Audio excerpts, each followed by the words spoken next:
আমার দেশের সূর্য সন্তান হাফেজ সালেহ আহমদ তাকরিম, হাফেজ নাজমুস সাকিব, হাফেজ জাকারিয়া, হাফেজ মোহাম্মদ আব্দুল্লাহ, হাফেজ তানবীর আমার বন্ধুবর মিশরে গিয়েছে এইমাত্র 1.5 বছর হবে। 1 বছরের মাথায় সে গোটা বিশ্বের দরবারে 500 প্রতিযোগীকে পেছনে ফেলে বাংলার জমিনের সূর্য সন্তান হাফেজ তানবীর আহমদ গোটা বিশ্বের দরবারে বাংলাদেশকে রিপ্রেজেন্ট করেছে, ফার্স্ট হয়েছে। জোরে পড়েন সুবহানাল্লাহ।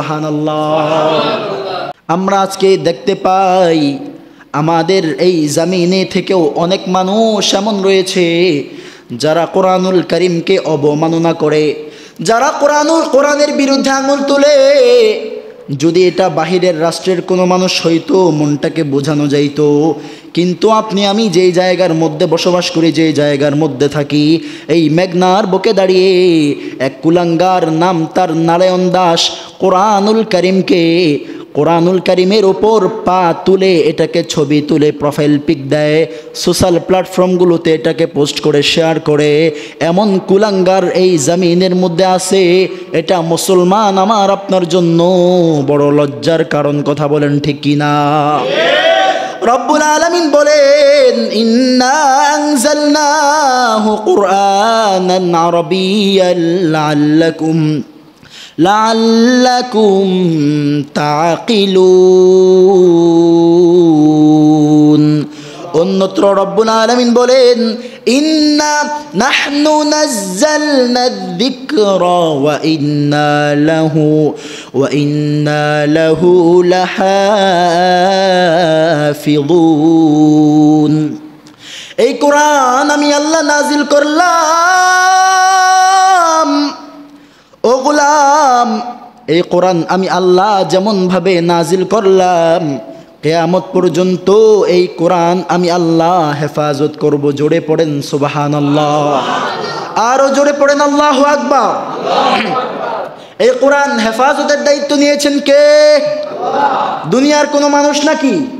কিন্তু রব্বুল আলামিন কোরআনুল কারীম কেমন করে হেফাজত করবেন? রব্বুল আলামিন তার শান অনুযায়ী কোরআনুল কারীমকে হেফাজত করবেন। বলেন না কেমন করে হেফাজত করবেন? রবের শান অনুযায়ী হেফাজত করবেন। রব্বুল আলামিন এই কোরআনের কোটি কোটি হাফেজ কেমন করে তৈরি করে দিয়েছেন, দুনিয়ার জমিনে কখনো দেখতে পাবেন না। সামান্য একটা বইও কোনো বাচ্চা টোটাল A to Z মুখস্থ আপনাকে শোনায়া দিতে পারবে না। কিন্তু কোরআনটা এত দামি কোরআন, এত দামি কোরআন, ফাসাহাতু বালাগাতের উচ্চ মানদণ্ডে রয়েছে কোরআন। এত দামি হওয়ার পরেও যখন পাহাড়কে দিতে চাইলো, পাহাড় অস্বীকার করে দেয়। ও রব্বুল আলামিন, এই কোরআন এত দামি অমূল্য রত্ন আমি কেমন করে সহ্য করব গো আল্লাহ? কোরআনের ওজন আমি গ্রহণ করতে পারবো না রে মালিক। কোরআনের ভার, আমি পাহাড় যদিও অনেক শক্তিশালী, কিন্তু কোরআনের ভার গ্রহণ করার মতো ক্ষমতা আমি পাহাড়েরও নাই। ও রব্বুল আলামিন, আপনি আসমানকে দেন। রব্বুল আলামিন যখন আসমানকে বলে, আসমান রে, এই কোরআন আমি তোমাকে দিতে চাই, আসমান বলে, রব্বুল আলামিন এই কোরআন এত দামি, এই কোরআনের ভার আমি গ্রহণ করতে পারবো না গো রব্বুল আলামিন। জমিনকে দিতে চায়, জমিনও বলে, আল্লাহ এই কোরআনের এত বেশি ওজন, এত বেশি পাওয়ার, এই কোরআনের ওজন আমি এই জমিন সহ্য করতে পারবো না, গ্রহণ করতে পারবো না গো আল্লাহ। রব্বুল আলামিন এই কোরআনকে দিয়েছে এই মানুষের দরবারে। এই মানুষ এই কোরআনকে পেয়ে দেখেন না, A to Z সূরা ফাতিহা থেকে সূরা নাস পর্যন্ত 114টা সূরা আপনাকে মুখস্থ শোনায়া দিবে। কথা বলেন ঠিক কিনা? আল্লাহ লা ইলাহা ইল্লাল্লাহু মুহাম্মাদুর রাসূলুল্লাহ। মোবাইলটা দেন আপনার। আলহামদুলিল্লাহ, মহান রব্বুল আলামিনের দরবারে লাখো কোটি শুকরিয়া যে মহান রব্বুল আলামিন অত্যন্ত দয়া এবং মায়া করে দুনিয়ার সকল কাজ থেকে আমাকে আপনাকে ফারেক করে রব্বুল আলামিনের ঘর, পৃথিবীর শ্রেষ্ঠতম ঘর বাইতুল্লাহ তথা মসজিদে উপস্থিত হওয়ার তৌফিক দান করেছেন। আমরা সকলেই সেই মহান মালিকের দরবারে লাখো কোটি শুকরিয়া আদায় করি, পড়ি আলহামদুলিল্লাহ। অসংখ্য অগণিত দরুদ ও সালাম রহমাতুল্লিল আলামিন সৈয়দুল মুরসালিন শফিউল মুজনবিন খাতামুন নবিয়িন সৈয়দুস সাকলাইন ইমামুল মুরসালিন আফতাব নবুয়ত ফখর মওজুদাত শফিআ মাহশর শাকিয়ে কাউসার আকায়ে নামদার মদিনাহ কা তাজদার হযরত মুহাম্মদুর রাসূলুল্লাহ সাল্লাল্লাহু আলাইহি ওয়াসাল্লামের উপর। মুহতারাম হাজিরিন, আমি আপনাদের মাঝে পবিত্র কোরআনুল কারীম থেকে সূরা ওয়াকিয়ার একদম শেষ পৃষ্ঠার থেকে প্রথম 3টা আয়াত তিলাওয়াত করেছি। রব্বুল আলামিন উক্ত আয়াতে কারিমায়ে ঘোষণা করেছেন, ইন্নাহু লাকুরআনুন কারীম ফি কিতাবিম মাকনুন লা ইয়ামাসসুহু ইল্লাল মুতাহহারুন। আল্লাহু আকবার। রব্বুল আলামিন কি বললেন? আল্লাহ তাআলা বান্দাদেরকে কোরআনুল কারীমের বিষয়ে জানায়া দেয়। রব্বুল আলামিন বলে, ইন্নাহু লাকুরআনুন কারীম। ও দুনিয়ার মানুষ শুনে লও, এই কোরআনটা বড় দামি, বড় দামি, বড় দামি। এই কোরআনুল কারীমের সম্মান অনেক বেশি। এই কোরআন যেই বান্দার সঙ্গে লাগে ওই বান্দাটাও হয়ে যায় বড় দামি। এই কোরআনটা যেই কাঠের সঙ্গে লাগে ওই কাঠটাও হয়ে যায় বড় দামি। কথা বলেন ঠিক কিনা? এই কোরআনটা যে কাপড়ের সঙ্গে লাগে আল্লাহ তাআলা বলেন, ও গোলাম, ওই কাপড়টাও বড় দামি হয়ে যায়। যার কারণে আমরা দেখতে পাই সামান্য অনেক কম দামি একটা কাপড়ও যখন কোরআনের সাথে লাগে তখন কোরআনের গিলাফ হয়ে যায়। ওই কাপড়টা, ওই গিলাফটা যদি আবার কোনো মানুষের পায়ে লাগে সঙ্গে সঙ্গে ওই কাপড়টাকে সালাম করা হয় না কি হয় না? ওই কাপড়টাকে তুলে চুমু খাওয়া হয়। রব্বুল আলামিন বলে, গোলাম, এই কোরআনের কত সম্মান তুমি জানো? ইন্নাহু লাকুরআনুন কারীম। এই কোরআনের এত সম্মান, এত সম্মান। এই কোরআনটা যেই দিনের সাথে লাগে আমি আল্লাহ ওই দিনটাকেও বড় দামি বানায়া দিলাম। আল্লাহু আকবার। সুতরাং আমরা দেখতে পাই একটা দিনের সঙ্গে কোরআনটা লাগার কারণে ওই দিনটা বড় দামি হয়ে যায়। ওই দিনের নাম হয়ে যায় লাইলাতুল কদর। কথা বলেন ঠিক কিনা? রব্বুল আলামিন কত চমৎকার করে কোরআনুল কারীমে ঘোষণা করে জানায়া দেয়, তানাজ্জালুল মালাইকাতু ওয়ার রূহু ফিহা বিইذনি রাব্বিহিম মিন কুল্লি আমরিন সালাম হিয়া হাত্তা মাতলাইল ফজর। সূরাতুল কদর, সূরার নাম কি? কদরের মাঝে রব্বুল আলামিন বলেন লাইলাতুল কদর, এই কদরটা এমন একটা রাত্র, খায়রুম মিন আলফি শাহর, হাজার মাসের রাতের চেয়েও বড় দামি। সুবহানাল্লাহ। তাহলে এই লাইলাতুল কদর দামি হয়ে গেল কেন? কোরআনের কারণে। লাইলাতুল কদর কোরআনের কারণে দামি। তাহলে বুঝলাম কোরআনটা বান্দার সঙ্গে লাগলে পরে বান্দাটা বড় দামি হয়ে যায়। কোরআনটা কাঠের সঙ্গে লাগলে পরে কাঠটাও বড় দামি হয়ে যায়। কোরআনটা কাপড়ের সাথে লাগলে পরে কাপড় যতই কম দামি হোক না কেন ওই কাপড়টাও বড় দামি হয়ে যায়। ঠিক কিনা? এই কোরআনটা রাতের সঙ্গে লাগলে পরে রাতটাও বড় দামি হয়ে যায়। এই কোরআনটা গুহার সঙ্গে লাগলে পরে ওই গুহাটাও বড় দামি হয়ে যায়। এই কোরআনটা মাসের সাথে লাগলে ওই মাসটাও বড় দামি হয়ে যায়। ঠিক কিনা? জোরে বলেন। রমাদান মাস, সূরা বাকারায় রব্বুল আলামিন ঘোষণা করে জানায়া দেয়, শাহরু রমাদানাল্লাযী উনজিলা ফীহিল কুরআন হুদাল লিন্নাসি ওয়া বাইনাতিম মিনাল হুদা ওয়াল ফুরকান। জোরে জোরে পড়েন আল্লাহু আকবার। এই কোরআনুল কারীম নাজিল করা হয়েছে রমজান মাসে, যার কারণে রমাদানের এত বেশি গুরুত্ব। একটা টাকা যদি কোনো বান্দা রমজান মাসে দান করে রব্বুল আলামিন এটাকে বাড়াইতে বাড়াইতে বাড়াইতে বাড়াইতে 700 পর্যন্ত বাড়ায়া দেয়। সুবহানাল্লাহ। তাহলে বলেন এই কোরআন দামি না বেদামি? জোরে বলেন। এই কোরআন শুধু দামি তা না, যার সাথে লাগে সেও দামি। কোরআন দামি, কোরআন যার সঙ্গে লাগে সেও দামি। আল্লাহু আকবার। রব্বুল আলামিন কত চমৎকার করে বলেছেন, ইন্নাহু লাকুরআনুন কারীম ফি কিতাবিম মাকনুন লা ইয়ামাসসুহু ইল্লাল মুতাহহারুন। এই কোরআনকে যে কেউ স্পর্শ করতে পারবে না। অপবিত্র অবস্থায় যদি কোনো বান্দা থাকে, এই কোরআনুল কারীমকে সে স্পর্শ করতে পারবে? হ্যাঁ, তবে স্পর্শ করতে পারবে যদি সে তাহারত অর্জন করে নেয়, যদি সে পবিত্রতা অবলম্বন করে। ইল্লাল মুতাহহারুন, তবে ওই বান্দা এই কোরআনুল কারীমকে কি করবে? স্পর্শ করতে পারবে, ধরতে পারবে, ছুঁইতে পারবে। এছাড়া বাদবাকি কেউ কোরআনুল কারীমকে ধরতে পারবে না। আমরা আজকে দেখতে পাই আমাদের এই জমিনে থেকেও অনেক মানুষ এমন রয়েছে যারা কোরআনুল কারীমকে অবমাননা করে, যারা কোরআনের বিরুদ্ধে আঙুল তোলে। যদি এটা বাহিরের রাষ্ট্রের কোনো মানুষ হইতো মনটাকে বোঝানো যাইতো, কিন্তু আপনি আমি যেই জায়গার মধ্যে বসবাস করি, যেই জায়গার মধ্যে থাকি, এই মেঘনার বুকে দাঁড়িয়ে এক কুলাঙ্গার, নাম তার নারায়ণ দাস, কোরআনুল কারীমের ওপর পা তুলে এটাকে ছবি তুলে প্রোফাইল পিক দেয়, সোশ্যাল প্ল্যাটফর্মগুলোতে এটাকে পোস্ট করে শেয়ার করে। এমন কুলাঙ্গার এই জমিনের মধ্যে আছে। এটা মুসলমান আমার আপনার জন্য বড় লজ্জার কারণ। কথা বলেন ঠিক কিনা? রব্বুল আলামিন বলেন, ইন্না আনজালনাহু কুরআনান আরাবিয়্যান লাআল্লাকুম তাকিলুন।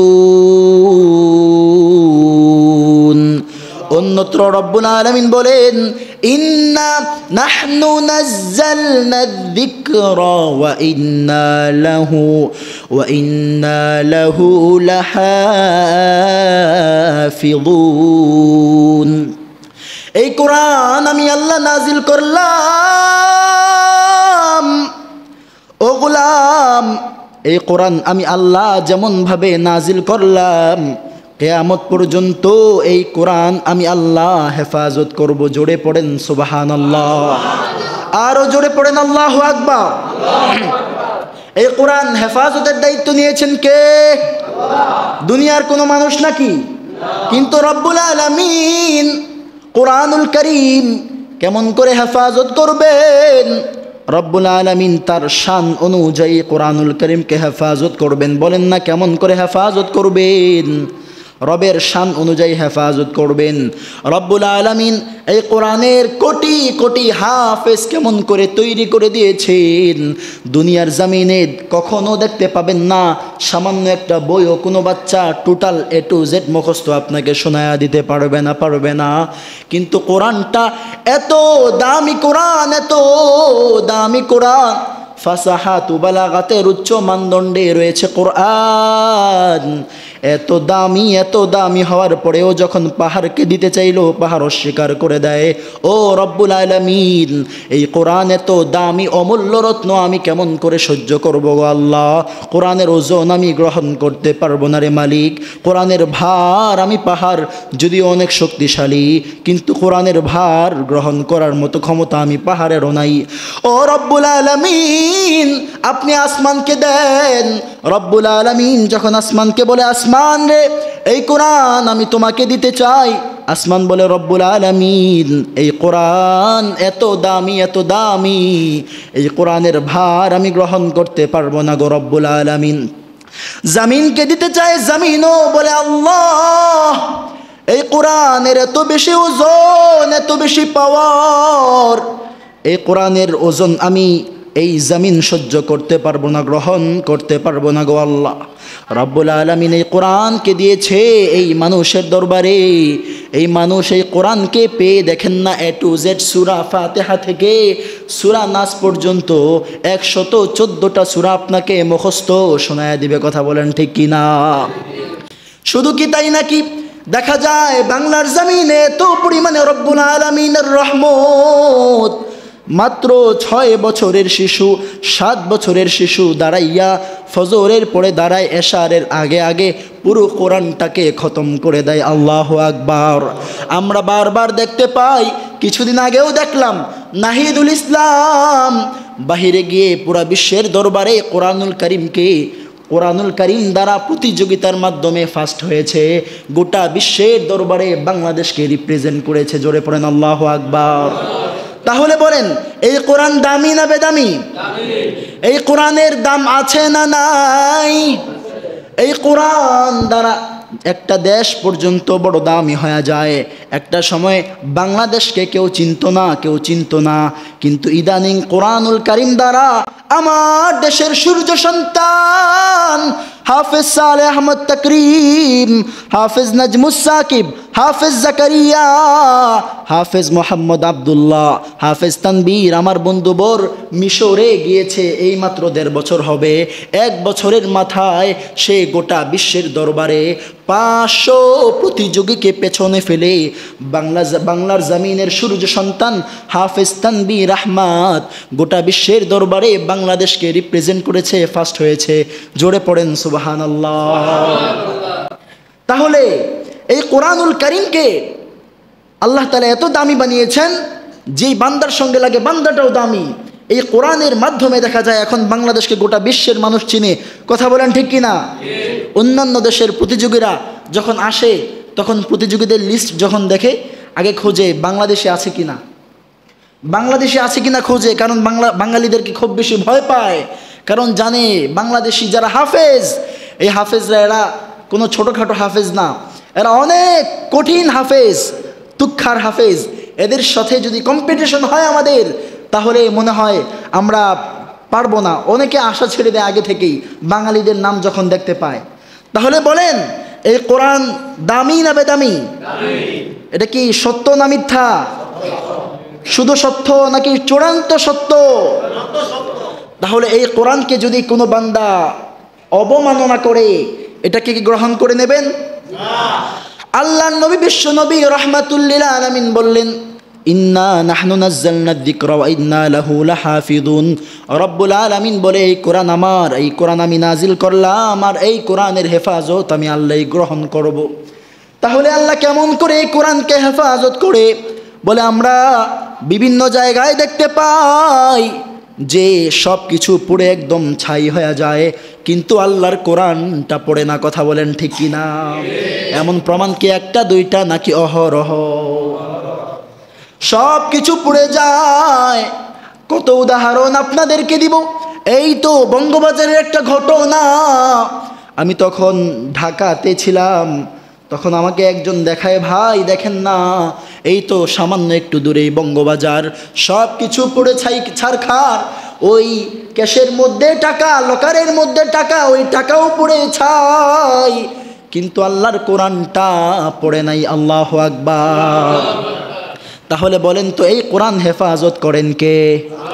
আরো জোরে বলেন কে? রব্বুল আলামিন হেফাজত করেন। যার কারণে দেখতে পাইলাম একজন হিন্দু নকুল কুমার দাস, তার নাম কি নাম? নকুল কুমার দাস, হিন্দু মানুষ, কিন্তু কোরআনের কি দাম বান্দা বুঝতে পেরেছে। যার কারণে বান্দা একটা স্টেজ লাইভ প্রোগ্রামের মধ্যে দাঁড়াইয়া বলে, যদি আগুন লেগে ধ্বংস করতে চাও আল কোরআন, সব কিছু ধ্বংস করতে পারবা, কিন্তু কোরআনকে ধ্বংস করতে পারবা না। একজন হিন্দু নকুল কুমার বিশ্বাস তার নাম খুব সম্ভবত। এই কোরআনুল কারীমকে নিয়ে সর্বপ্রথম সে একটি গজল বা তাদের ভাষায় একটা গান সে লিখেছে, এবং এই গান পুরো বিশ্বের দরবারে সে গেয়েছে। সে প্রমাণ করে দিয়েছে যে আগুন লাগিয়ে যদি কেউ কোরআনকে ধ্বংস করতে চায় পারবে না, কারণ বিশ্বে রব্বুল আলামিনের রহমত ও কুদরতের নিদর্শন রয়েছে, অগণিত কোটি কোটি হাফেজ রয়েছে। কথা বলেন ঠিক কিনা? এই কোরআনকে ধ্বংস করে দিতে পারবে কেউ?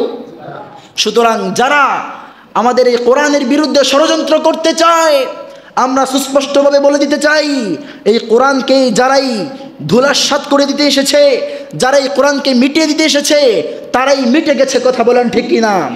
আবু জাহাল, আবু লাহাব টিকে থাকতে পারে নাই, তারা কোরআনকে ধ্বংস করতে এসে নিজেরাই তো পরে জাহান্নামের মধ্যে চলে গেছে। ঠিক কিনা বলেন? সুতরাং এই কোরআনকে যেই বান্দাই ধ্বংস করে দিতে আসবে, আল্লাহর কসম করে বলি ওই বান্দাই ধ্বংস হয়ে যাবে, কোরআন ধ্বংস হবে না। কথা বলেন ঠিক কিনা? এই মেঘনার এক যুবক, উগ্রবাদী হিন্দু একটা সংগঠন রয়েছে, ইসকন সংগঠন। ইসকন জঙ্গি সংগঠন, যে সংগঠনের এক সদস্য আপনারা জানেন, একদম দিনের বেলায় প্রকাশ্যে একজন উকিল অ্যাডভোকেট মোহাম্মদ সাইফুল ইসলাম আরিফ ভাইকে প্রকাশ্যে জবাই করেছিল। এই ইসকন তখন তাদের ইসকনের যে প্রভু চিন্ময় কুমার দাস, তাকে পুলিশ গ্রেপ্তার করেছে। তো আমরা দাবি জানাবো, তাকে শুধু গ্রেপ্তার করলেই হবে না, তাকে রিমান্ডে দিতে হবে। কারা কারা তাদের দালালি করে এই বিষয়গুলো, বা তারা কাদের দালালি করে এই বিষয়গুলো সুস্পষ্ট করতে হবে। কথা বলেন ঠিক কিনা? এবং নারায়ণ দাস নামে তারই এক শিষ্য, তার সংগঠন ইসকনের একজন সদস্য। নারায়ণ দাস মেঘনাতেই থাকে, আমি শুনলাম জয়নগর মনে হয় তার বাড়ি। কোরআনুল কারীমের উপর পা রেখে সে যে দুঃসাহস করেছে, আমরা তাকে ঘৃণা করি। এবং মুসলমানদের ধর্মীয় অনুভূতিতে আঘাত করার কারণে কোরআনুল কারীমের আইন রব্বুল আলামিন সূরা মাইদার 33 নম্বর আয়াতে বলেছে, আপনারা ভালো করে শুনবেন। রব্বুল আলামিন বলেন, ইন্নামা জাযাউল লাযীনা ইউহারিবুনাল্লাহ ওয়া রাসূলাহু ওয়া ইয়াসআউনা ফিল আরদি ফাসাদা আই ইউকাত্তালু আও ইউসাল্লাবু আও তুকাত্তা আইদিহিম। জোরে পড়েন আল্লাহু আকবার। দেখেন, রব্বুল আলামিন সব আইন কানুন কোরআনুল কারীমের মধ্যে বলে দিয়েছেন, ঠিক না? যাতে আমরা নতুন করে কোনো আইন প্রণয়ন করতে আমাদের না হয়, নতুন করে কোনো আইন তৈরি করতে আমাদের না হয়। কোরআনের আইন সবচেয়ে বড় আইন। কোরআনের আইন সবচেয়ে কি বলেন? বড় আইন। এই আইনের উপর আর কোনো আইন থাকতে পারে? আল্লাহ তাআলা বললেন, আল্লাযীনা ইউহারিবুনাল্লাহা ওয়া রাসূলাহু ওয়া ইয়াসআউনা ফিল আরদি ফাসাদা, যারা রব্বুল আলামিন এবং তার রাসূলের বিরুদ্ধে যুদ্ধ করে, ওয়া ইয়াসআউনা ফিল আরদি ফাসাদা, এবং জমিনের মধ্যে ফাসাদ সৃষ্টি করে। ফাসাদ, কোরআনুল কারীমকে অবমাননা করে মুসলমানদের ধর্মীয় অনুভূতিতে বড় আঘাত হানতে চায়। আইয়ুকাত্তালু, তাদের শাস্তি হলো তাদেরকে ফাঁসির কাস্টে ঝুলাইতে হবে। আইয়ুকাত্তালু, তাদেরকে হত্যা করতে হবে। আও ইউসাল্লাবু, অথবা শুলে চড়াতে হবে। আও তুকাত্তা আইদিহিম, অথবা বিপরীত দিক থেকে আইদিহিম, তাদের উভয় হাতকে তুকাত্তা, কর্তন করা হবে। ওয়া আরজুলুহুম মিন খিলাফিন, অথবা বিপরীত দিক থেকে তাদের দুইটা পাও কর্তন করা হবে। এরপরে 3 নম্বর অপশন কি?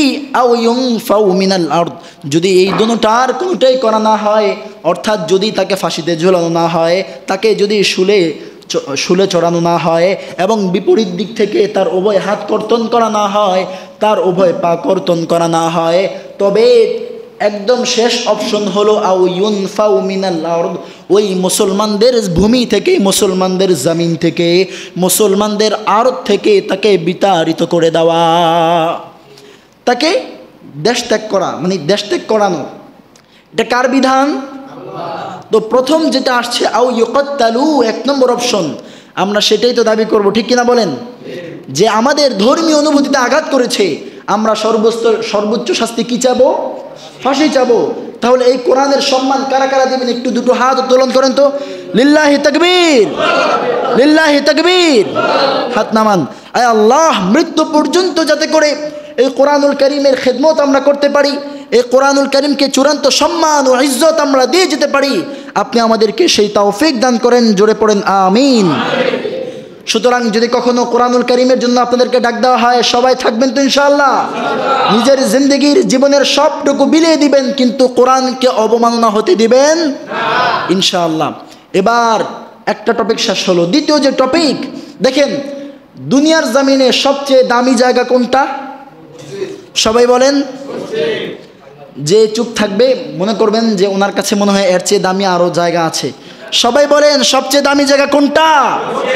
রব্বুল আলামিনের ঘর মসজিদ। এটা আপনারা একদম বিশ্বাস থেকে বলেছেন তো? এই মসজিদ থেকেও কি দামি কোনো জায়গা থাকতে পারে? থাকতে পারে না। সবচেয়ে দামি জায়গা হলো মসজিদ।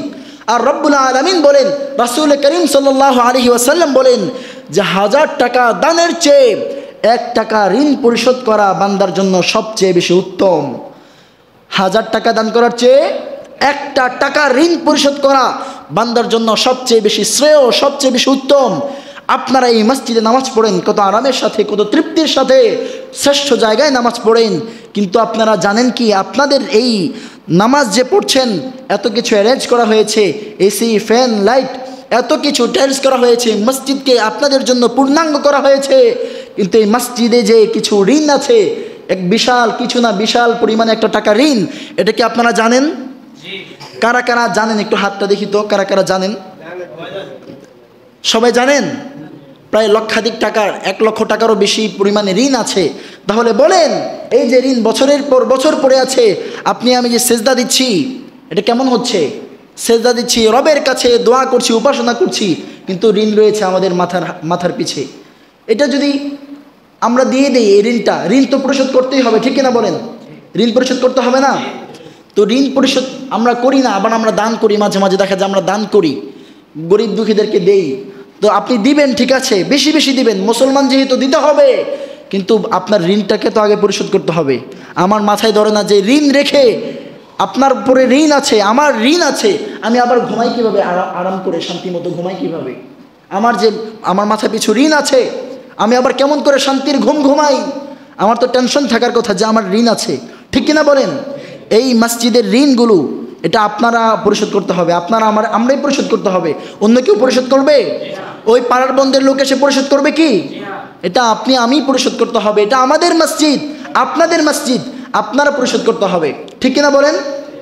এখন সংক্ষিপ্তভাবে আমি 5 জন লোক চাইব, যে 5 জন লোক বলবে, হুজুর আমার মা নাই, আমার বাবা নাই, বা আমি এমন এক রোগের মধ্যে আছি, আমি বা আমার ফ্যামিলির কেউ কঠিন রোগের মধ্যে আছে, হুজুর আমি এই ঘর মসজিদের জন্য 10টা হাজার টাকা আমি দিব, হুজুর আপনি আমার জন্য একটু দোয়া করবেন। 10টা হাজার টাকা 5 জন ব্যক্তি চাবো আমি, অল্পের মধ্যে বরকত, অল্পের মধ্যে রহমত।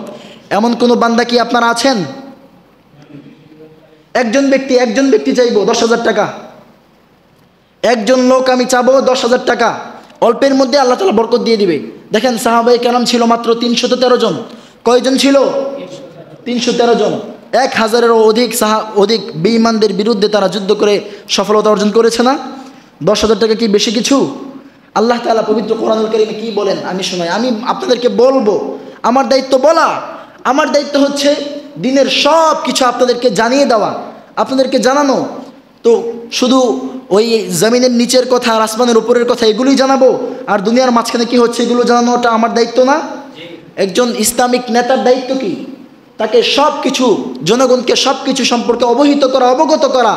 তো আমার দায়িত্ব হচ্ছে যে কোরআনুল কারীমে আল্লাহ তাআলা বলেছেন, আল্লাযীনা ইউনফিকুনা ফিস সাররাই ওয়াদ দাররাই ওয়াল কাযিমিনাল গায়যা ওয়াল আফিনা আনিন নাস, যে মুত্তাকিন যারা, তাদের সর্বপ্রথম বৈশিষ্ট্য হচ্ছে আল্লাযীনা ইউনফিকুনা, তারা ব্যয় করবে, তারা খরচ করবে, তারা দান করবে, ফিস সাররাই ওয়াদ দাররাই, যখন তারা সচ্ছল থাকবে আর্থিকভাবে তখনও দান করবে, ওয়াদ দাররাই, যখন তারা আর্থিকভাবে অসচ্ছল হবে তখনও দান করবে। জোরে পড়েন না আল্লাহু আকবার। একটা ঘটনা আপনাদেরকে শোনাই। একটু আগে যে বললাম এটা কিন্তু কোরআনের কথা বললাম, আমার বানোয়াট কোনো কথা নয়। হযরত বেলাল রাদিয়াল্লাহু তাআলা আনহু, সবচেয়ে গরিব সাহাবী হযরত বেলাল রাদিয়াল্লাহু তাআলা আনহু, এত পরিমাণে গরিব, নিজের লজ্জাস্থান ঢাকার মতো শুধু একটা কাপড় তার কাছে বিদ্যমান, আর কোনো কাপড় নাই। বেলাল রাদিয়াল্লাহু তাআলা আনহু রাসূলের দরবারে এসে হাজির। পয়গম্বর বেলালকে ডাক দেয়া বলে, ও বেলাল, আল্লাযীনা ইউনফিকুনা, বেলাল তুমিও রবের রাস্তায় দান করো। জোরে পড়েন না আল্লাহু আকবার। যেই বেলালের খালি লজ্জাস্থান ঢাকার মতো একটা কাপড় রয়েছে, আর কোনো কিছু নাই, ওই বেলালকে পর্যন্ত রাসূল বলেছেন, বেলাল তুমি দান করো, তুমি আল্লাহর রাস্তায় দাও, আল্লাহর রাস্তায় তুমি দাও। আপনি কি মনে করেন? সুতরাং মুসলমান হয়েছেন, দান আপনাকে করতেই হবে। মুসলমান হয়েছেন, কোনো কৃপণতার মনোভাব থাকা যাবে? আজ হোক কাল হোক দান করতেই হবে, ঠিক কিনা বলেন? যখন সচ্ছল থাকবেন বেশি দান করবেন, 5,000 10,000 টাকা দান করে দিবেন। যখন এমন একটা অবস্থা আসবে, বছরের কোনো একটা সময় আর্থিক অনেক টানাপোড়েন যাচ্ছে, আপনার অনেক অভাব যাচ্ছে, তখন একটু কম দান করবেন। একটু সচ্ছল যখন থাকবেন বেশি দান করবেন। দান করলে বাড়িয়ে দেয় কে? সবাই বলেন, দান করলে বাড়িয়ে দেয় কে? আপনার হাতে 10 কেজির একটা বস্তু আপনি এইভাবে ধরে রেখেছেন, এখন 20 কেজি আসলে ওইটা ধরতে পারবেন? কারণ একটা অলরেডি আছে, ঠিক না? এখন এটা ছেড়ে দেন, এটা দেন, দিলে আপনি আরেকটা ধরতে পারবেন, ঠিক কিনা বলেন? আপনারা জানেন যে দিলে বাড়ে, না দিলে বাড়ে না। আমি একটা ঘটনা শোনাই, আমার সাথে ঘটেছে। সানারপাড়ের অনেক ধনী একজন ব্যক্তি, নাম হচ্ছে ওনার শামীম সাহেব। উনি আমাকে বলতেছে, হুজুর আলহামদুলিল্লাহ আমি প্রায় 50 কোটি টাকারও বেশি এখন আমার কাছে আছে 50 কোটি টাকারও বেশি। বললাম এত টাকার মালিক আপনি কিভাবে হলেন? আমাকে বলতেছে, হুজুর আপনি বিশ্বাস করবেন না, আমার এত টাকার মালিক আমি, আমার একটা ছেলে একটা মেয়ে, এত টাকার মালিক কিভাবে হলাম আমি নিজেও জানি না। তবে হুজুর বিশ্বাস করেন, আমি যখন যেদিন থেকে দান করা শুরু করেছি তখন থেকে আমি দেখলাম দান করলাম, যে বছর আমি বেশি বেশি দান করেছি, মসজিদে দান করতাম, অসহায়দেরকে দান করতাম, মাদ্রাসা দান করতাম, ওই বছর আল্লাহ তাআলা আমাকে 1 বছরে 10 লক্ষ টাকার মালিক বানিয়েছে। সুবহানাল্লাহ পড়েন না। যে বছর উনি বেশি বেশি দান করা শুরু করেছে, মাদ্রাসা মসজিদে বেশি বেশি সহায়তা অনুদান দেওয়া শুরু করেছে, ওই বছর উনি হিসাব করে দেখলো 10 লক্ষ টাকার মালিক। বলে হুজুর এর আগে আমি কখনো এত টাকার মালিক ছিলাম না, আমার টাকা কোন দিক দিয়ে আসতো কোন দিক দিয়ে যাইতো আমি বুঝতাম না, টাকার মধ্যে কোনো বরকত কোনো রহমত আমি খুঁজে পাইতাম না। ওই বছর 1 বছরে আমি 10 লক্ষ টাকার মালিক হলাম। এরপর থেকে আমি বুঝতে পারলাম যে দান করা ছাড়া যাবে। আমি দান করতে থাকতাম, দান করতে করতে এখন একটা সময় এসে এই 5-10 বছরে আমি এখন 50 কোটি টাকার মালিক। জোরে পড়েন আল্লাহু আকবার। এই টাকার মালিক বানিয়েছেন কে? ওনাকে। সুতরাং আমি ওই ব্যক্তিকে দেখলাম এত আপ্যায়ন করে মানুষদেরকে, আমাদেরকে এত আপ্যায়ন করেছে, দামি দামি খেজুর আমাদেরকে দিয়েছে, বিভিন্ন আইটেমের ফল আমাদেরকে তিনি আমাদের সামনে উপস্থাপন করেছে। তো তিনি এটা বোঝাতে চায় যে যারা মানুষকে খাওয়ায় তারাই হচ্ছে আসল বুঝবান ব্যক্তি, তারাই জ্ঞানী ব্যক্তি, যারা দান করে তারাই জ্ঞানী ব্যক্তি। আর যারা কৃপণতা করে, কৃপণতার মনোভাব নিয়ে যারা বসে থাকে, যারা দান করতে চায় না, এদের সম্পদ বাড়েও না। কথা বলেন ঠিক কিনা? আপনারা জানেন কিনা মহিলারা কি চুল কাটে? মহিলারা চুল কাটে না, যার কারণে এদের চুল বাড়েও না। ঠিক কিনা বলেন? চুল যতটুকু আছে এতটুকুই থাকে, আবার ওইগুলো পড়েও যায়। চুল রাখার জন্য কত মেডিসিন, কত ওষুধ দেয়, তেল মাখে, এরপরও কি কিন্তু চুল কিন্তু পড়েই যায়। ঠিক না? আর পুরুষরা দেখেন চুল কাটে 2 মাস পরে পরে বা প্রতি মাসে, আর চুল বাড়ে। কথা বলেন ঠিক কিনা? তাহলে দিলে বাড়ে, ঠিক কিনা বলেন? পুরুষরা যে চুল কাটে তাদের চুল বাড়ে, আর মহিলারা চুল কাটেও না, চুল বাড়েও না। এখন একজন ব্যক্তি কি এমন আছেন নাকি যে হুজুর বলবেন যে হুজুর 10,000 টাকা দিব? একজন ব্যক্তি দেখেন, আপনার বাবা মা যদি দুনিয়ার জমিনে বেঁচে থাকতেন অবশ্যই কিন্তু তাদের পেছনে আপনার খরচ করতে হতো, ঠিক না? কিন্তু আজকে আপনার বাবা নাই, মা নাই, আজকে আপনি তাদের কবরের দিকে তাকিয়েও তো যে হুজুর আমি 10,000 টাকা, বেশি কিছু না, মাত্র 10,000 টাকা হুজুর আমি আমার মায়ের নামে 5,000, বাবার নামে 5,000 টাকা আমি মসজিদের জন্য দান করলাম। এমন কে আছেন? একজন ব্যক্তি একটু সৎসাহস করে একটু হাতটা উঁচু করে বলবেন হুজুর আমি আমার বাবা এবং মায়ের দুজনের একজন দুনিয়ার জমিনে নাই, আমি তাদের জন্য 10,000 টাকা মসজিদের মধ্যে দান করে দিলাম। এমন একজন ব্যক্তি, বীর পুরুষ আমি দেখতে চাই 10,000 টাকা দান করবে। কে আছেন এমন? একটু সাহস করেন। দান করলে রব্বুল আলামিন আপনার টাকা বাড়িয়ে দিবে। আপনি দান করবেন, আল্লাহ তাআলা আপনাকে দিবে। আপনি তো রবের ঘরে দিচ্ছেন, এমন বিশ্বাস নিয়ে আপনি দিবেন, ইয়াকিন নিয়ে আপনি দিবেন। সাহাবায়ে কেরাম যদি দান করতে পারে আপনি কেন পারবেন না? ফাতেমা রাদিয়াল্লাহু তাআলা আনহু, ওনার স্বামীর নাম কি ছিল? হযরত আলী কাররামাল্লাহু ওয়াজহা। দেখেন আলী রাদিয়াল্লাহু তাআলা আনহুকে ফাতেমা রাদিয়াল্লাহু তাআলা আনহা বলছেন, ওগো স্বামী আমার এত বেশি জ্বর, আমি মনে হয় আর দুনিয়ার জমিনে বাঁচবো না।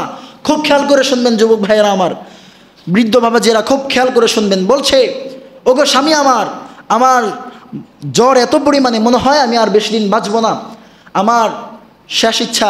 আলী রাদিয়াল্লাহু তাআলা আনহু বলছে, বিবি তোমার কি খেতে ইচ্ছা তুমি আমাকে বলো। বলতেছে আমার আনার খেতে ইচ্ছে করতেছে। তো আলী রাদিয়াল্লাহু তাআলা আনহু, ওনার কাছেও টাকা নাই, রাসূলের জামাতা আলী তো যাই কিছু ছিল, একটা চাদর ছিল, বিক্রি টিক্রি করে যে টাকা পেয়েছে একটা আনার কিনেছে। কয়টা আনার? 1 কেজিও কিনতে পারে নাই, 2 কেজি 4-5 কেজি কিনতে পারে নাই। আপনি আমি তো কিনে কিনে খাই, অনেক ফল কিনে খাই, কিন্তু আলী রাদিয়াল্লাহু তাআলা আনহু বাজারে গিয়ে ওনার কাছে যা টাকা ছিল একটি মাত্র আনার, সেই টাকা দিয়ে উনি খরিদ করেছে। এই একটা আনার নিয়ে উনি যখন ওনার বিবির কাছে আসছিল, আনারটা নিয়ে রাস্তার মধ্যে এক ভিক্ষুক সে এসে অসহায়ের মতো বলছে, আল্লাহর ওয়াস্তে তোমার কাছে কি খাবারের কোনো কিছু হবে? এখন রাসূলের জামাতা আর এদিকে অসহায় এসে বলতেছে যে আল্লাহর ওয়াস্তে আমাকে কিছু দাও, খাবারের কোনো কিছু কি তোমার কাছে আছে কি? তখন আলী কাররামাল্লাহু ওয়াজহা, আল্লাহু আকবার, দেখেন আলী রাদিয়াল্লাহু তাআলা আনহু ইমানের কে পাওয়ার। একটা আনার উনি এই দরিদ্র দরিদ্রকে দিয়ে দিয়েছে। জোরে পড়েন আল্লাহু আকবার। কেমন রাসূল সাল্লাল্লাহু আলাইহি ওয়াসাল্লামের জামাতা কেমন তাকওয়াওয়ালা ছিল, এরাই তো মুত্তাকি ছিল। এখন উনি বাড়িতে যাচ্ছে, ওনার মনের মধ্যে মনটা বড় খারাপ যে আমার একমাত্র বিবি ফাতেমা, সে বলেছে তার একদম শেষ মুহূর্ত, অনেক বেশি অসুস্থ, তার শরীর জোরে থরথর করে কাঁপছে, একটা আনার খেতে তার মনটা বড় চেয়েছিল। আমি আনারটা তাকে খাওয়াইতে পারলাম না, আনারটা এনেছিলাম, সব কিছু বিক্রি করে একটি মাত্র আনার এনেছি, আর সে আনারটা ভিক্ষুককে দিয়ে দিলাম। আল্লাহ তাআলা আবার আমাকে দিবে, আল্লাহর ওয়াস্তে যেহেতু সে আল্লাহর নামে চেয়েছে আমি দিয়ে দিলাম। তো ঘরের সামনে গিয়ে দরজায় ঘরে ঢুকার সাহস পাচ্ছে না, কি করবে, ভয়ে আর মন খারাপ করে চেহারা মলিন করে দাঁড়িয়ে আছে। ওদিক থেকে ফাতেমাতুজ জোহরা রাদিয়াল্লাহু তাআলা আনহু দরজা খুলে দিয়ে ডাক দিয়ে বলে, ওগো স্বামী আমার, তুমি আসো। আর স্বামী আমার, আপনি ঘরের মধ্যে প্রবেশ করেন, আল্লাহ তাআলা তো আমাকে পরিপূর্ণ সুস্থতার নিয়ামত দান করেছেন। জোরে পড়েন আল্লাহু আকবার। অসুস্থ ছিল, দান করতে দেরি, সুস্থতার নিয়ামত পাইতে দেরি হয় নাই। আপনার আমার পরিবারে দেখেন, মা অসুস্থ, বাবা অসুস্থ, মায়ের কোমর ব্যথা, বৃদ্ধ বাবা বৃদ্ধ মা কত কষ্ট করে তারা চলে, মাসে হাজার হাজার টাকার ঔষধের প্রয়োজন হয়। আপনার বিবি কত পরিমাণে অসুস্থ হয়ে আছে, কত টাকার ওষুধ আপনি তাকে কিনে দিচ্ছেন। রব্বুল আলামিনের ঘরে আপনি 10,000 টাকা দান করে দেখেন না, রব্বুল আলামিন আপনাকে কি নিয়ামত দিবেন। আপনাদের বিশ্বাস হয়তো দান করলে যে রব্বুল আলামিন সুস্থতার নিয়ামত বাড়ায় দেয়, এটা বিশ্বাস হয়? দান করলে রোগ প্রতিরোধ ক্ষমতা বাড়ে। দান করলে কি বাড়ে? রোগ প্রতিরোধ ক্ষমতা বাড়ে। বিশ্বাস না হলে দান করে দেখেন। 10,000 টাকা কেউ নাই দান করার মতো? 10,000 টাকা কি বেশি কিছু? কেউ নাই? আচ্ছা, কমাই দিলাম। হাতের আঙুল কয়টা? সবাই বলেন। পায়ের আঙুল কয়টা? 5টা। নামাজ কয়ক তো? সবাই বলেন। কালেমা কয়টা? ইন্দ্রিয় কয়টা? 5টা। পঞ্চেন্দ্রিয় বলে না? আচ্ছা, ইসলামের খুঁটি কয়টা? 5টা। 5,000 টাকা চাইবো আমি। 5,000 টাকা। 5,000 টাকা। এমন কে আছেন গর্বের সাথে হাতটা উঁচু করে বলবেন, হুজুর আমি 5,000 টাকা রব্বুল আলামিনের এই ঘরের জন্য দান করব? এমন 5,000 টাকা। চুপ করে থাকেন না, একটু সাড়া দেন। ডানে বামে কে আছে দেখেন না একটু। 5,000 টাকা দেওয়ার মতো কি সক্ষমতা কারো নাই? কি করেন আপনারা? 5,000 টাকা। 5,000 টাকা কেউ আছেন নাকি? সময় খুব সংক্ষিপ্ত, শেষ করে দিব। 5,000 টাকা দেওয়ার মতো একটু সাহস করেন। সন্তান বিদেশে থাকে, প্রবাসের জমিনে থাকে, 5,000 টাকা দেওয়া বেশি কিছু না। এমন কে আছেন যে হুজুর 5,000 টাকা আমি রব্বুল আলামিনের ঘরের জন্য আমি দিব? একটু হাত উঁচু করেন না, একটু হাত উঁচু করেন। 5,000 টাকা বেশি চেয়েছি আমি আপনাদের কাছে। 5,000 টাকা কে আছেন এমন? 2-1 জন হাত উঠান, একটু হাত উঠান। 5,000 টাকা বেশি কিছু না। দেখেন, একজন আপনি মাসে যে বিড়ি সিগারেট খান আর পান খান, এর বিলও 5,000 টাকার চেয়ে বেশি আসে। সুতরাং 5,000 টাকা যে হুজুর আমি আমার বিড়ির টাকাগুলো আমি মসজিদে দিয়ে দিলাম, আমি এখন থেকে আর বিড়ি খাবো না, এমন কে আছেন যে 5,000 টাকা দিবেন মসজিদের মধ্যে? একটু হাত উঠান, একটু হাতটা উঠে একটু দেখাই দেন। সময় খুব সংক্ষিপ্ত। 5,000 টাকা। বিদেশের জমিনে আপনার সন্তানরা থাকে, যে আমার সন্তানের ভালাইয়ের জন্য আল্লাহ তাআলা যেন তার ইনকাম আরও বাড়ায় দেয়, আমি 5,000 টাকা মসজিদে দান করলাম। এমন কে আছেন? একটু সাহসের সাথে দেখেন। যে আগে দিবেন তার জন্য দোয়াটা সবচেয়ে বড় করে হবে। সুতরাং কে দিবেন এমন? 5,000 টাকা। বেশি কিছু চাই না আপনাদের কাছে। আর এই টাকা তো আমি বাড়িতেও নিয়ে যাব না, আপনাদের রবের ঘরের জন্য, আপনাদের এই মসজিদের জন্য 5,000 টাকা। 5,000 টাকা কে আছেন এমন? নারে তাকবীর, লিল্লাহি তাকবীর। ভাইয়ের নামটা কি? মোহাম্মদ জাহাঙ্গীর ভাই, আমার ভাই মোহাম্মদ জাহাঙ্গীর সাহেব। দেখেন ভাইয়ের মনটা এত ফ্রেশ। ভাই তো বড় মনের মানুষ, চেয়েছিল 10,000 টাকাই দিতে, কিন্তু বড় মনের মানুষ, আল্লাহ তাআলা মন দিয়েছে। আমরা দোয়া করি ভাইকে যাতে আল্লাহ তাআলা ধনও দিয়ে দেয়। সবাই পড়েন না আমিন। আমার ভাই 5,000 টাকা এই ঘরের জন্য দান করবেন। ভাই কি বাবা মা আছেন? বাবাও নেই, মাও নেই। আল্লাহ তাআলা বাবা মায়ের কবরে, আমি বলবো বাবা মায়ের কবরে, আপনারা বলবেন আযাব দিও না। বাবা মায়ের কবরে আযাব দিও না, বাবা মায়ের কবরে, দাদা দাদির কবরে আমি দোয়া করব আমার ভাইয়ের বাবা মায়ের যে কবরটা রব্বুল আলামিন যেন তাদের কবরে যদি তারা কোনো আযাবের ফেরেশতাদের হাতে গ্রেফতার হয়ে থাকে, আল্লাহ তাআলা যেন কিয়ামত পর্যন্ত সেই আযাবকে বন্ধ করে দেন এবং কবর দুইটাকে যেন জান্নাতের টুকরা বানিয়ে দেয়। জোরে পড়েন না আমিন। দেখেন মোহাম্মদ জাহাঙ্গীর ভাই, নামটা লিখে ফেলেন, জাহাঙ্গীর ভাই 5,000 টাকা এই ঘরের জন্য দিচ্ছে। আপনারা কি করছেন? বসে বসে তামাশা দেখতেছেন। 5,000 টাকা। আর কে আছেন এমন গর্বের সাথে বুকটা উঁচু করে দাঁড়িয়ে বলবেন, হুজুর আমি 5,000 টাকা আল্লাহ তাআলার ঘর মসজিদের জন্য দান। রব্বুল আলামিনের আরশের ছায়া ছাড়া আর কোনো ছায়া থাকবে না। ওই আরশের ছায়ার নিচে 7 শ্রেণীর মানুষ জায়গা পাবে। অন্য কোনো মানুষ কোটি কোটি টাকার মালিক হয়েও আরশের ছায়ার নিচে সে ছায়া পাবে না। এত কঠিন একটা মুহূর্তে যেই বান্দা রবের ঘরে দান করেছে ওই বান্দার জায়গাটাও হয়ে যাবে। জোরে পড়েন সুবহানাল্লাহ। দান করিলে মান বাড়ে, সম্পদ বাড়ে, ধন বাড়ে, ইজ্জত মর্যাদা বাড়ে। আর দান না করলে কোনো কিছুই বাড়ে না। সুতরাং আর কে আছেন 5,000 টাকা দান করবেন? আর একজন ব্যক্তি মাত্র, আর একজন ব্যক্তি কে আছেন এরকম? আর একজন ব্যক্তি মাত্র 5,000 টাকা কেউ আছেন? একটু হাতটা উঠান, হাতটা উঠান। সন্তান 2 জন প্রবাসে থাকে এমন কেউ নাই? বা একটা পরিবার থেকে 3-4 জন প্রবাসে থাকে, কে আছেন এমন? একটু সাহস করে 5,000 টাকা লেখায় নেন না। কে আছেন এমন? আপনি দান করেই দেখেন, বিপদ আপদ বালা মুসিবত থেকে যদি আপনি রক্ষা না পান, আমাকে বললেন হুজুর আমি 5,000 টাকা দান করছিলাম, আমি রক্ষা পাই নাই, আমি আপনার 5,000 টাকা ফেরত দিয়ে দিব। আপনি আমাকে প্রমাণ দেখাবেন যে হুজুর 5,000 টাকা দান করেছি, দান করার পরেও আমি রোগ বালাই থেকে আমাকে আল্লাহ তাআলা মুক্তি দেয় নাই, আমি রোগের মধ্যে এখনও পতিত আছি, আমি এখনও বিপদ আপদের মধ্যে আমাকে বিপদ আপদ গ্রাস করে রেখেছে, আমি টাকা দান করেছিলাম। আপনি যদি আমাকে প্রমাণ দেখাতে পারেন যে আপনি রোগবালাই থেকে মুক্ত হন নাই, আপনার টাকা আমি ফেরত দিয়ে দিব। কে আছেন এমন? 5,000 টাকা দান করবেন, বেশি কিছু না কিন্তু। ডানে বামে তাকান না। আপনারা যেমনি বসে আছেন, জমি বসে আছেন, মনে হয় যে টাকাগুলো আমি সব বাড়িতে নিয়ে যাব, এমন একটা ভাব দেখাচ্ছেন। দেখেন না ডানে বামে কে আছে। আপনারা তো অনেক সম্পদশালী, আপনারা অনেক সম্পদশালী। এমন ভাবেন কেন? নিজেকে ছোট মনে করেন কেন? যা আছে তা থেকেই দিবেন। ছোট মনোভাব করা যাবে না, ছোট মনোভাব নিয়ে বসে থাকা যাবে না। বেলাল রাদিয়াল্লাহু তাআলা আনহু, যার খাবার দাবার দূরের কথা, নিজের পরনের দ্বিতীয় একটা জামা নাই, একটা জামা দিয়েই তিনি ওযু করতেন গোসল করে, এই একটা জামা দিয়েই তিনি নামাজ আদায় করতেন। একটা মাত্র জামা যেটা দিয়ে তিনি সদর ঢাকতেন, ওই একটা জামাই ওনার ছিল। আর ওনাকেও রাসূল বলেছেন দান করার জন্য। কোরআনুল কারীম থেকে একটা আয়াত আপনাদেরকে শোনাই। আল্লাহ তাআলা বলেন, আল্লাযীনা ইউনফিকুনা আমওয়ালাহুম, যারা আল্লাহর ঘরে দান করবে, আল্লাহর রাস্তায় খরচ করবে। আল্লাযীনা ইউনফিকুনা আমওয়ালাহুম ফি সাবিলিল্লাহি কামাসালি হাববাতিন আনবাতাত 7 সানাবিলা ফি কুল্লি সুমবুলাতিন মিয়াতু হাব্বা। রব্বুল আলামিন বলেন, ধরেন একটা বীজ লাগাইলে, দানা লাগাইলে, একটা দানা থেকে 60টা দানা হয়, 60টা শীষ হয়। শীষ, একটা দানা থেকে শীষ হয় কয়টা? 60টা। এই 60টা থেকে প্রত্যেকটার মধ্যে আবার 100 করে, 60টার মধ্যে প্রত্যেকটার মধ্যে আবার কত? ফি সাবিলিল্লাহি কামাসালি হাববাতিন আনবাতাত 7 সানাবিল। 7 মানে 7, সানাবিল মানে বীজ, আনবাতাত ফি সাবিলিল্লাহি কামাসালি হাববাতিন আনবাতাত 7 সানাবিলা ফি সুমবুলাতিন মিয়াতু হাব্বা। আল্লাহু আকবার পড়েন। এর মানে 1 টাকা দান করলে 700 টাকা দান করার সওয়াব আপনার আমল নামে লিখে দিবেন কে? আল্লাহ তাআলা লিখে দিবেন। সুতরাং 5,000 টাকা, একটু দ্রুত করেন না।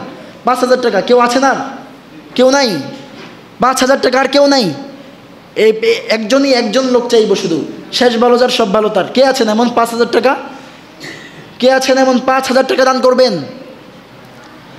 আচ্ছা, তাহলে 2 জন নামাজের পরে যে কালেকশনটা হবে এটা এখনই করে ফেলি। 2 জন ভাই উঠেন, একটু জানামাজ নিয়ে উঠেন সবাই।